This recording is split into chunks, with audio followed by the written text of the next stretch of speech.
ঠিক আছে, এখন আসছি। আরে আসছি মানে বস, চা বিস্কুট খেয়ে যাবি? কচি, হ্যাঁ বলো। দোকান থেকে 1 প্যাকেট ভালো বিস্কুট এনে দে তো, কাকিমাদেরকে চা বিস্কুট দেবো। আচ্ছা ঠিক আছে, এনে দিচ্ছি। কাকিমা ভালো আছো? হ্যাঁ, ভালো আছি। ওকে। কিছুক্ষণ পর। কতদিন ধরো। ভেবেছি শুধু দেখবো যে তোমায়। তোরা বস, চা করে আনতেছি। এই জীবন ছিল নদীর মতো গতিহারা দিশাহারা, ওগো তোমার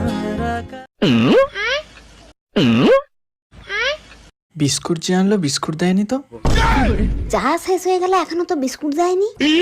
আমার মাথায় একটা বুদ্ধি এসছে। কি রে, তোদের সবাই ভালো আছে তো? হ্যাঁ, সবাই ভালো আছে। তোদের সামনের রাস্তাটা বাগানা হয়েছে? না রে, রাস্তাটা খুব খারাপ। কালকেই চম্পা সাইকেল নিয়ে